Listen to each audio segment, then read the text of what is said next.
पश्चिम बंगाल में पंचायती रिजल्ट के दौरान हिंसा हुई और हिंसा में कई लोगों की मौत हो गई है, लेकिन हिंसा रुकने का नाम नहीं ले रही है। इन सब के बीच ममता बनर्जी ने बीजेपी सरकार और कई और पार्टियों पर पलटवार किया है। उन्होंने क्या तंज कसा है, हम आपको बताएंगे अपनी इस खास रिपोर्ट में। पश्चिम बंगाल में पंचायत चुनाव का रिजल्ट आने के बाद भी हिंसा थमने का नाम नहीं ले रही है। घटना दक्षिण 24 परगना के भंगोर से सामने आई है। यहाँ हिंसा के दौरान इंडियन सेकुलर फ्रंट कार्यकर्ताओं की मौत हो गई है और जमकर बम फेंके गए हैं। हिंसा के दौरान हाथ में गोली लगने से एडिशनल एसपी घायल है। दरअसल आईएसएफ का एक उम्मीदवार काउंटिंग के दौरान एक बूथ पर आगे चल रहा था, लेकिन वो आखिरी दौर की काउंटिंग में हार गया। इसके बाद वहाँ हंगामा हुआ और हिंसा शुरू हो गई। यहाँ कल रात से ही भारी पुलिस तैनात है। शनिवार को 74,000 पंचायतों के लिए वोटिंग हुई थी। इस दौरान जमकर हिंसा हुई और पोलिंग बूथ पर मारपीट, बूथ लूटने और आगजनी करने की घटना सामने आई।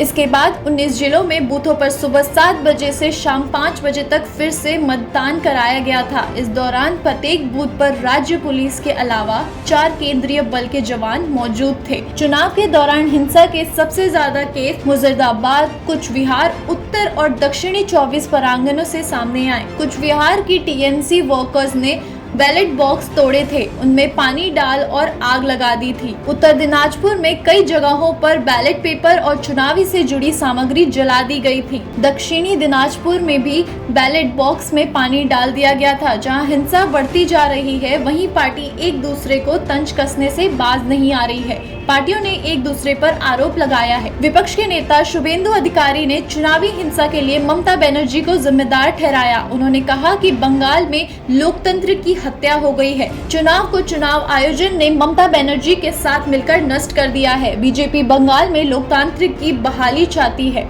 वहीं टीएमसी ने वीडियो ट्वीट कर बीजेपी पर आरोप लगाया था। उन्होंने कहा था कि कुछ बिहार के हल्दीवाड़ी ब्लॉक के दीवानगंज ग्राम पंचायत में बंगाल बीजेपी समर्थकों ने बूथ पर कब्जा कर लिया और मतपेटी फेंक दी। बीजेपी ने लोगों के अधिकारों पर हमला किया। इस मामले में कांग्रेस पार्टी ने भी नाराजगी जाहिर की है। बंगाल कांग्रेस अध्यक्ष अधीर रंजन चौधरी ने आरोप लगाते हुए कहा है कि सत्तारूढ़ पार्टी टीएमसी आतंक की बारिश शुरू कर दी है, जिसमें कई लोगों की मौत हो चुकी है और सैकड़ों लोग बुरी तरह से जख्मी हो गए हैं। बंगाल में पंचायत चुनाव मजाक है और वास्तव ये चुनावी लूट खसोट का एक उदाहरण है। वहीं सीएम ममता बनर्जी ने राज्य की विपक्षी पार्टियों पर करारा हमला बोला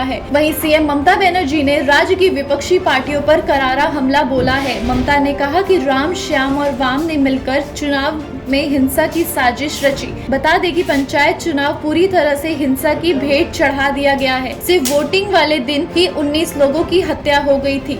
वहीं हिंसा की वजह से अभी तक 50 से ज्यादा लोगों की मौत हो चुकी है। क्या पश्चिम बंगाल ऐसे ही हिंसा की आग में झुलसता रहेगा या शांत भी होगा? अब देखना ये है कि सरकार कैसे इस मामले को शांत करती है। खबरों से जुड़े रहने के लिए सब्सक्राइब करें हमारा चैनल इंडिया जंक्शन।